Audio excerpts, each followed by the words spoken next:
কথা কইতাম লইছিজন করা কথা কই লিতাম নিও আমার বেশি কষ্ট লাগে এই বেশি কষ্ট লাগে আমার কিছু কিছু মানুষ আছে যৌবন বয়সে কারণে কারণে বিড়ি সিগারেট খায় কিন্তু আমি এইরকম বেড়াই দেখছি 60 বছর 70 বছর বিড়ির ইয়ার ভিতরে সুমাইতে সুমাইতে গাল বেড়াইয়া ভিতরে ঢুকে গেছে এরপরে হতে সুমায় ঠিক কিনা খাও আসেনি রে হাড়াসের গন্ধ লোকে দিয়ে আগুন যাবে আছে রে বুড়া বুড়া থুরথুইয়া বুড়া বেয়া হয়ে গেছে গা শরীর দিয়ে তো সুযোগ হয় না সেই রকম বুড়া যখন বিড়ি টানে কলজাটা গিয়া লাগে রে কলজাটা গিয়া লাগে এক যৌবন বয়সে বয়সে কত টানে করে শয়তানি পরে বয়স হইলে মানুষে এটারে আল্লাহ এটারে ফিরাইয়া আনে তুমি বুড়ো হইছো আব্বা তুমি বুড়ো হইছো তুমি অহনো বিড়ি টানো তুমি আর বিড়ি ছাড়বা কবে কবে আর বিড়ি ছাড়বা তুমি বুড়ো হইয়া গেছো গা তোমার চামড়া হট হইয়া গেছে গা তোমার দাঁত ফুড়িয়া গেছে গা তুমি শরীর লইয়া আগুন লাগে এরপর ওসাতে নেশা তুলতে নিশাতে ওসা তুলতে আরেকবার দইটা তুলন লাগে তুমি সে আরো বোয়াই দিলে বইয়া থাকতে পারো উডনের সময় আরেকবার আলগি দিয়ে খেলা করান লাগে তোমার মতো মানুষের বিড়িটা মন না এটা সুন্দর হয় না ঠিক কিনা কম মনে কষ্ট নিয়েন না যারা বিড়ি খান এটি জাহান নামের লক্ষণ এটি জাহান নামের লক্ষণ জাহান নামের ভিতরে আগুন থাকবো জাহান নামের ভিতরে দুর্গন্ধ থাকবো এই বিড়ির ভিতরে দুর্গন্ধ আছে দুর্গন্ধ আছে আগুনও আছে আপনি এই আগুনের লোকে থাকতে থাকতে ফেরেশতারা বুঝ জ্বালাইছে এবার আগুন ছাড়া থাকতে পারতো না মরার পরও এবার আগুনও রাহুল লাগবে তুমিও তো বুঝাইছো এটা মানুষের দোষ দিয়ে কি তুমিও তো এটা বুঝাইতে আসো রে আমি বললাম আগুন ছাড়া থাকতাম পারি না মাইজে একটু আমি বিড়ি ধরান লাগে আমি কইছি যে আপনারা যারা বিড়ি খান যারা ম্যাচ বিচারতে আছেন মাইজে দিতে ম্যাচ বিচারে পান না সেতুরে জাহান নামও যদি আল্লাহ আল্লাহ করে যাইতেন পারে বিড়ি যদি লইয়া যেতেন পারেন আগুনের লেগে কোনো খরচ যাওয়ার লাগতো আগুন আপনার জীবনেও কোনো খরচ যাওয়ার লাগতো না একেবারে খালি বিড়িটা যদি আল্লাহ করে ফুটে নিতে লইয়া যেতেন পারে আগুনের লেগে মেজবাতি আর গিয়া গ্যাস ট্যাস এটা লাগতো না দেখুন আগুন ফালুগুন দিয়ে ঘুরতে আছে আবার কদ্দুর চিন্তা করেন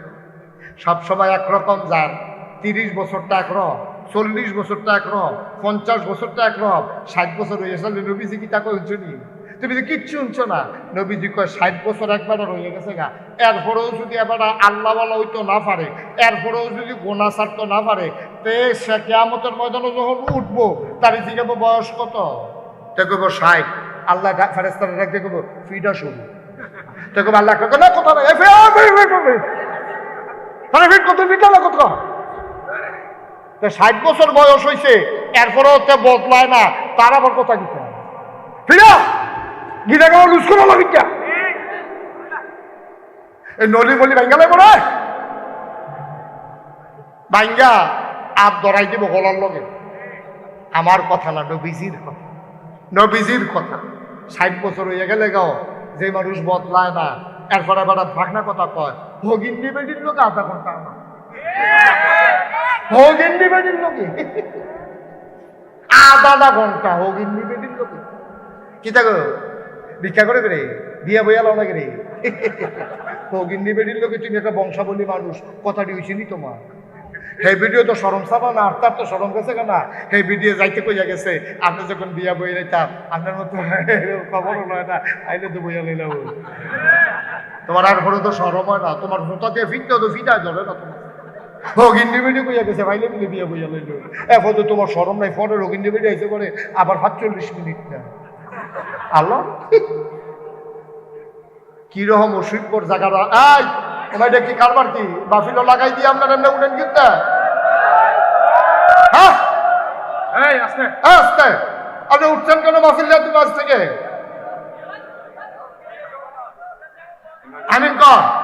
হ্যাঁ ইমার্জেন্সি আছে বাফিলো আইলা ইমার্জেন্সি হয়েছে কে টেলিভিশনের বেলা 6 ঘন্টা সিফা দিয়ে দেবে বইয়া দিছে হ্যাপলা বারে বালা গানও গেলে বারে বালা উড়ুসও বারে বালা হ্যাঁ টান দাউন যায় তো এখনো সহ্য হয় না উফে করতেছে তো লইয়া চলতে আছে রমান করে না বলছে ডলার লোকে দেখবা আমিন কয় না জোরে কয় না আমিন আগে আমরা দূরের মানুষ নাও আগে আমরা কাছের মানুষ কোন ইচ্ছা দৌড় দিলে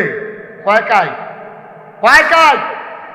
এখন দৌড় দিয়া দাঁড়া কোনা দেওয়া কোন ইচ্ছা দৌড় দিলে সিদ্ধাই দিয়া গলা বাইরা দিয়া কয় কায় ঘুরাইছি দেখে না, ঘুরাইছি দেখে না দূরে, আমি দূরের মানুষ না। কেউ কোনাকাঞ্চি বাইরা কইতো না, কাউ কইতো না নানান কারণে। মনে করবে এত কথা দরকার কি, 15 বছর দাওয়াত না দিলে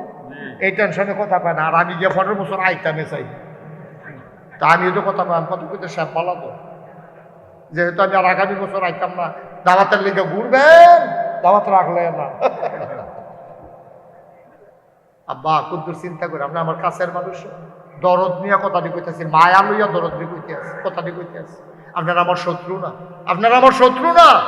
আমার নিজের মানুষ আপনারা। কেউ আমার বাবার জায়গাত আছেন, কেউ চাচার জায়গাত আছেন, কেউ ভাইয়ের জায়গাত আছেন, এই ফলাফল কেউ আছে ফুটবাতিজার মতো। রে তোরারে যে আমি কুদ্দুর মায়া করি, এটা আমার অন্তরটা খুললা দেখাইতে পারলে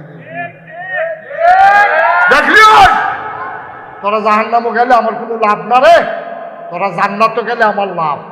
আমার ফলাফান্ডি যদি জান্নাতও যায়, আল্লাহ না করুক কোনো কারণে যদি আমি আটকাই যাই, এই ফলাফান্ডি করবো আল্লাহ হুজুরের ওয়াজ হইলে আমরা নামাজ ধরছিলাম, হুজুরের ওয়াজ হইলে আমি বুড়া বেড়ায় বিড়ি ছাড়ছিলাম, হুজুরের ওয়াজ হইলে আমি খামাইন্ডা বেড়া দাঁড়িয়ে রাখছিলাম। আর যা হুজুরে কো আমি যদি কোনো কারণে আটকা পড়ে যাই যাই, তোরা মিছিল বার করে লাগবি হাসরের ময়দান, হুজুর সারা যাইতাম। আল্লাহ করবো থাক, জানালার দরকার নয়, ডাক দিয়ে দে। এই একটা আশা আমার আছে তো, তোরারে দিয়া যেন কোনো মতো আল্লাহ যদি আটকাই দেয়, আল্লাহ না করুক ধরা খাইলে তোরা গিয়া কইবি যে আল্লাহ এই হুজুরের ওয়াজ শুনে ভালো হইলা, আর এই হুজুরে থাকো জাহান্নামও আমরা থাম জান্নাত, দরকার নেই এই জান্নাতে। এই কথাটার দাম আছে, ঠিক কিনা? তাইলে আমরা এই অমানুষ না মানুষ না, কথা কেন অমানুষ না মানুষ? যদি আমাদের ভিতরে অমানুষের কোনো আচরণ থাকে, আমরা মানুষ হব ইনশাআল্লাহ। আল্লাহ যেন কবুল করে, সবাই কোনা আমিন। আর অমানুষের লক্ষণ কিটা, এটা আমি আর কোন লাগতো না, মোটামুটি সকলে বুঝেন। আমরা এখন বেহতার, আমরা রেগুলার নাই, আমরা রেগুলার বেহতার নাই, সবাই বুঝেন অমানুষের আচরণ কিটা। এর ভিতরে কয়টা কই আলাইছি, বিড়ি খাওয়ন, আটটা নামাজ হালাই দিয়া খোঁজ কারণ এই চায়স্টলে বইয়া থাহন, এরপরে গিয়া এই অমানুষের প্রতি লক্ষণ আমি আপনারা কই আলাইছি। আল্লাহ রস্তে আজকে থেকে চলেন সবাই মিলে ওয়াদা করি ইনশাআল্লাহ 5 ওয়াক্ত নামাজ স্বেচ্ছায় সজ্ঞানে আমার যুবক থেকে আমার বৃদ্ধ বাবা, আমার ওই পর্দার আড়ালের মায়েরা বোনেরা, আমরা সবাই মিলে ওয়াদা করতেছি ইনশাআল্লাহ 1 ওয়াক্ত নামাজ আমরা আর ছাড়বো না ইনশাআল্লাহ। সবাই রাজি আছেন? সবাই রাজি? হাত তুলে দেখাও আল্লাহ রে, বলেন হ্যাঁ আল্লাহ, আবার বলেন হ্যাঁ আল্লাহ, আমাদের নামাজ তুমি কবুল করো। আমরা স্বেচ্ছায় 1 ওয়াক্ত নামাজও ছাড়বো না। সবাই কোনা আমিন, জোরে কোনা আমিন। আমরা ওয়াদা করছি কার কাছে? এই যে ওয়াদা করছেন, আপনি আজ জড়াইতে বলে দেবেন, আজকে রাত্রে আপনি মারা যাবেন। এই ওয়াদার কারণে কি হবে জানেন? কিয়ামতে যখন হাসরে আমল নামা দেওয়া হবে, লেখা হবে আব্দুল করিম নামাজি। ফেরেশতারা কবে আল্লাহ নামাজ পড়ছেন না তো, আরে যা নিয়ত করছে,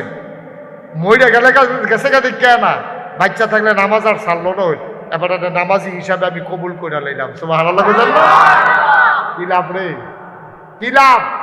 রাইতে মারা গেছো, তুমি নামাজি হিসাবে তোমার নাম লেখা হয়ে গেছে শুধু নিয়তটার কারণে। এই জন্য আমরা যারা মুমিন মুসলমান, আমাদের নিয়তটাও আমাদের ইবাদত।